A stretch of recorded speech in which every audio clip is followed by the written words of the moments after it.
Hi, welcome back. Uh, this time we're going to be talking about transforming parametric functions. So let's get started.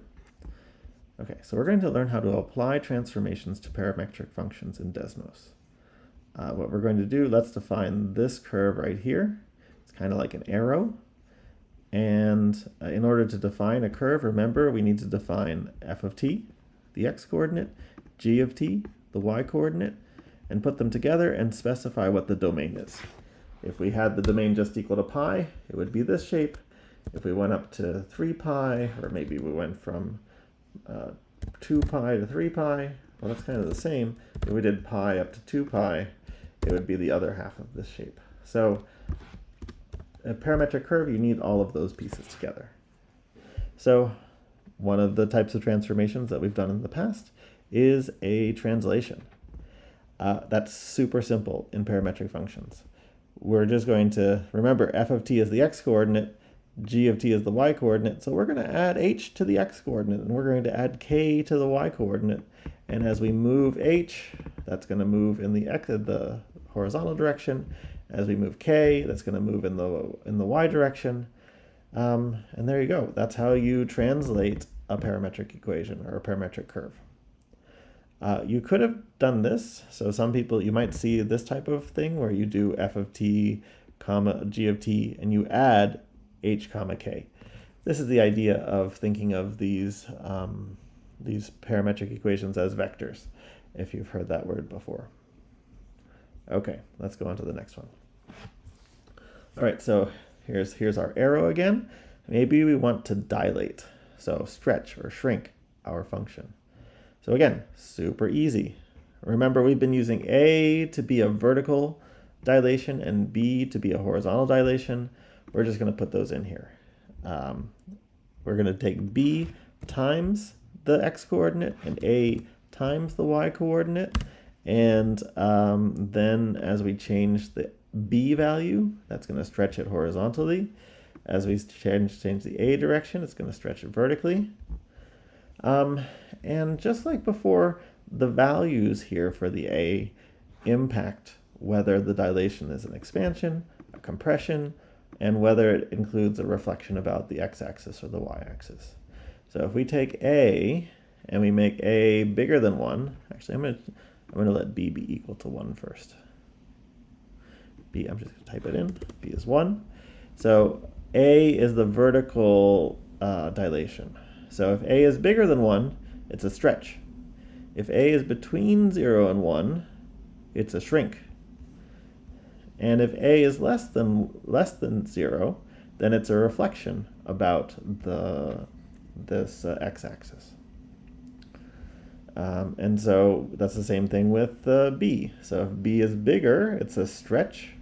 Bigger than 1, it's a stretch. If B is between 0 and 1, it's a contraction.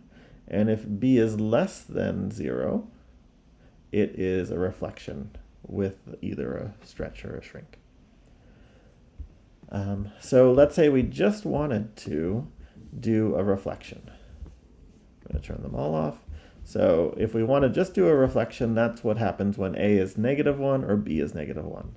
So if A is -1, sorry, this is B, right? So if B is -1, it's a vertical, it's a horizontal reflection. If A is -1, this coefficient of G, if that's -1, that's a vertical reflection. And if both of them are -1, let me turn off these ones in the middle, it's a reflection about the x-axis and the y-axis, which is actually a rotation by 180 degrees. Okay, so one other thing that we'd like to do, is we'd like to crop our parametric equations. Again, let's start off with a Lissajous curve, and maybe we want it to lie within a circle. Maybe we only want the part of this Lissajous curve that is inside the circle. So this should look very similar to what we did with the polar functions. You know, we'd really like to just do this, f of t comma g of t, and inside the restriction, inside these braces, we would write x squared plus y squared is less than or equal to 1. That's our restriction. But Desmos doesn't know what to do because this is a function in terms of t, and this has x's and y's. Okay, so for any parametric function, we replace x by the x-coordinate, the f of t, and replace y, the y that was here, by g of t, and inside the restriction. There you go. And now, if we turn off the black one, you'll see the only thing that's left is what is inside the circle. Okay, and we can actually do this all together. We can both translate and dilate and crop all at the same time. So here's an example of a Lissajous curve, and maybe we want to restrict it to be inside this orange shape. So we kind of made a rectangle here, and we said, and I played with these numbers so that it would be just one part of this curve.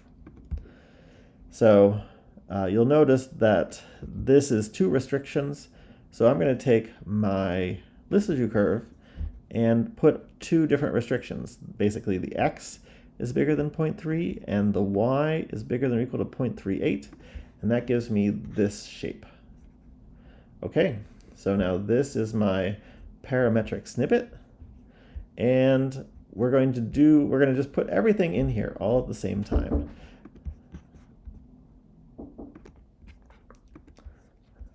Okay, so we're putting this all together. We keep the exact same piece here, f of t comma g of t, and we modify f of t by multiplying by the dilation, adding the translation. These are all the pieces that we associate with the horizontal x-coordinate. And for g, we multiply by the dilation, and we add the translation, and we actually keep all of the restrictions exactly the same. So if we turn this on and we play around, so b, remember, is the horizontal dilation. So there you go. Here we're dilating this horizontally. A is the vertical dilation. H moves things horizontally, and K moves things vertically. And so no matter what your snippet is, you can create, you can modify it and move it around. All right, so here is a little challenge. Can we start with this purple shape and create 4 different snippets that all fit together nicely? So let's translate, dilate our purple curve, make multiple copies of it so that they all fit together and make a nice picture. Why don't you give it a try? I'm going to pause for a second, and then I'll show you how I thought about this. Okay, so in order to do this, I'm going to need to make one snippet. I'm going to need to make 4 different snippets. All right, so I'm going to have 4 different ones, and I'm going to practice what I want to do with the green one. So with the green one, what I kind of want to do is do a reflection. So let me turn everything down to 1 again. 1, 1, 0, 0. And a reflection, a vertical reflection, is what happens when A becomes -1. Okay, so now this, I've reflected it down below the x-axis. So now I need to move it back up so that it touches really nicely. Let me zoom in, make me happy. So 0.75, no, 0.76, 0.77, 0.76 looked the best. Okay, so this is my first snippet, and that had B was 1, H was 0, A was -1, and K was 0.76. And I have to make sure I have the same bound, so 0 to 2 pi. There we go. So that's my first snippet. Now what I want to do is I want to reflect this about the y-axis. So let me make this A is equal to no, I don't. Let's just keep working where we were. So a is -1, and b is also -1, and that gives me this shape over here. So now I need to move h so that it connects over here. So let's take a look. I want to make it a little bit further. h.6.62 looks okay. Looks acceptable. Maybe a little bit less. 618. All right, 615. Okay, let's try that one. So here is a new thing. Here's the third snippet. I have h is 0.615, k is equal to -0.76. So let's put that in here. B is equal to -1. H is equal to 0.615. A is equal to -1. And k is equal to 0.76. And I have to adjust my period, or not period, my parameter, my domain. And let's make one last snippet that goes up here. This time I don't want to have a vertical, flip, and I probably don't want to have a vertical translation. So I'm guessing that k equals 0 will make my life happy, and that looks pretty good. So let me put that last one in here. B is equal to -1. H is equal to 0.615. A is equal to 1. I'll just delete it. And k is equal to 0. And there's our final piece. Oops, and I forgot my domain, 2π. Now I have all of the pieces. The last one is the purple one. There's the purple one, 0 to 2π. And so this, now I've taken something that was a Lissajous curve and I modified it to make a new shape based on restrictions.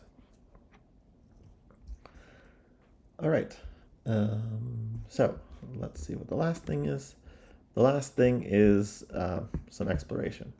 Use these tools to make a sketch with pieces of different curves. And you can always go and find in the 50 famous curves some examples of parametric functions and see what you can do to translate, dilate, and crop different parametric functions. All right, that's it for now. See you soon.